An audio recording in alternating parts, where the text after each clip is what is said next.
Halo, perkenalkan nama saya Sanjana Mustika Sari. Saya NIM G00231168 dari kelompok B10. Jadi, pada video kali ini yang pertama saya akan menjelaskan tentang os penyusun artikulasio ACL. Jadi, yang pertama tuh ada artikulasio femoropateralis. Nah, ini di sini. Terus yang kedua ada artikulasio menisco-femoralis. Yang ketiga ada artikulasio menisco-tibialis. Nah, selanjutnya saya akan menjelaskan tentang ligamen yang memperkuat. Jadi, ligamen yang memperkuat itu ada yang pertama ligamen kolateral medial. Terus ada juga kolateral lateral. Terus ada juga ligamen patella. Kemudian ada ligamen cruciatum anterium et posterium. Nah, ini cruciatum anteriumnya dan ini yang posterium. Lalu ada juga ligamen transversum genu. Lalu untuk tendon-tendon yang berperan itu tuh ada tendon musculus semitendinosus, ada musculus semimembranosus, ada musculus gracialus, musculus sartorius, terus juga ada musculus Pepliteus, musculus tensor fasciae latae, dan gastrocnemius, dan biceps femoralis. Lalu, kemudian untuk bursanya, yang pertama bursa suprapatella. Bursa suprapatella ini, ini itu perpanjangan dari rongga sinovial lutut terletak di antara paha depan femoris dan tulang paha. Lalu ada bursa prapatella. Bursa prapatella ini ditemukan di antara puncak patella dan kulit. Lalu ada juga bursa infrapatella. Terbagi menjadi dalam dan dangkal. Kalau bursa dangkal ini di antara tibia dan ligamen patella. Permukaannya terletak di antara ligamen patella dan kulit. Lalu bursa semimembranosus terletak di posterior sendi lutut antara otot semimembranosus dan kepala medial gastrocnemius. Lalu saya juga akan menjelaskan tentang arteri dan venanya. Untuk arterinya itu berawal dari aorta abdominalis bercabang menjadi arteri iliaca communis dextra dan sinistra. Arteri iliaca communis dextra dan sinistra akan berpisah menjadi arteri iliaca interna dan arteri iliaca eksterna. Lalu eh, arteri iliaca interna umumnya memvaskulari pelvis, perineum, dan regio gluteal, sedangkan arteri iliaca eksterna akan melewati profunda ligamentum inguinalis dan bergerak menuju paha sebagai arteri femoralis.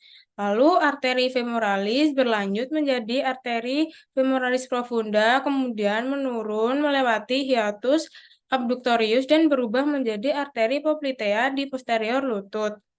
Arteri poplitea terbagi menjadi arteri tibialis anterior dan arteri tibialis posterior.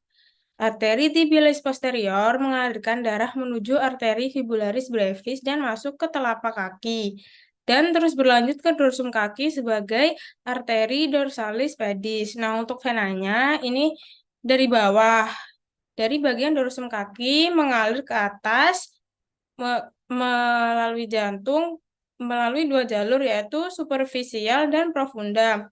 Darah-darah dari kaki menuju vena savena parva, vena profunda yang menerima darah dari tungkai bawah akan bertemu sebagai vena poplitea.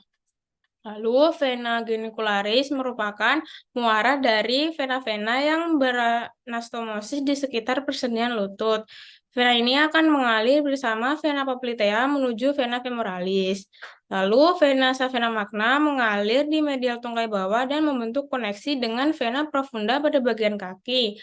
Vena ini akan berlanjut ke arah superior menuju medio anterior paha untuk bersatu dengan vena femoralis. Nah, kemudian vena savena magna juga menjadi muara dari vena yang membawa darah dari struktur perineal, anteroinferior dinding abdominal, Vena profunda menerima darah dari paha bagian profunda dan akan lanjut menuju vena femoralis. Untuk vena femoralis akan bergerak menuju vena iliaca externa, kemudian akan lanjut menjadi vena iliaca communis, berlanjut ke vena cava inferior dan berakhir di atrium dextra. Lalu saya akan menjelaskan tentang plexus brachialis. Jadi plexus brachialis ini serat syaraf yang berjalan dari C5 sampai T1 melewati kolum dan aksila dan juga ke seluruh bagian ekstremitas atas. Plexus brachialis ini berfungsi untuk mempersyarafi ekstremitas superior. Plexus ini bercabang menjadi beberapa syaraf yang juga berperan mempersyarafi ekstremitas superior.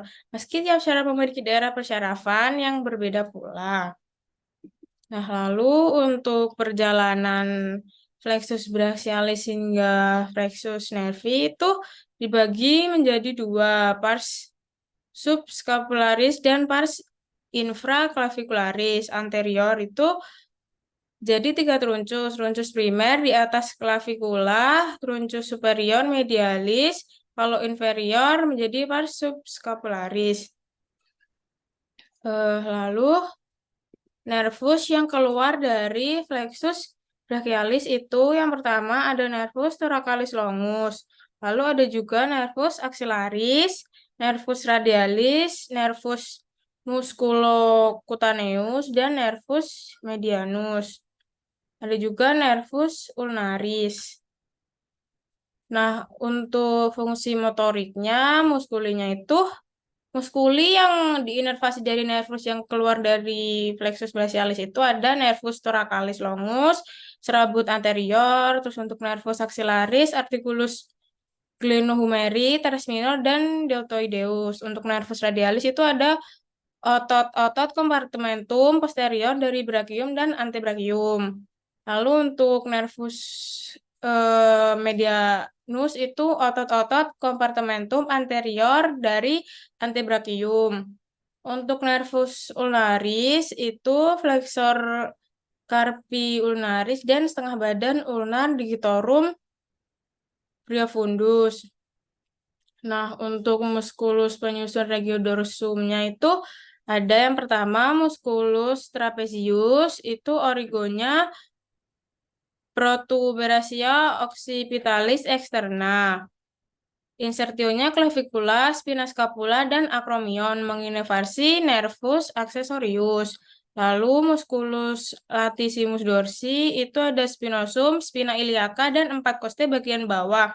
Insertionya sulcus intertubercularis humeri dan menginervasi nervus thoracica. Untuk musculus rhomboideus mayor itu spinosus 2-5, insertionya margomedialis scapulae dan menginervasi nervus dorsalis scapulae. Untuk musculus rhomboideus minor itu spinosum VC7 dan VT1 menginersio margomedialis scapulae dan menginervasi nervus dorsal scapulae.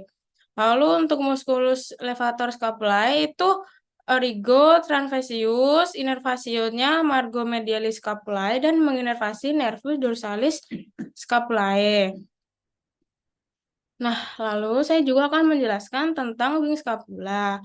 Jadi, wing scapula adalah lesi atau cedera pada nervus thoracalis longus yang menginervasi musculus serratus anterior, sehingga terjadi gerakan protraksi lemah pada skapula dan tertariknya skapula ke arah medial dan superior tubuh.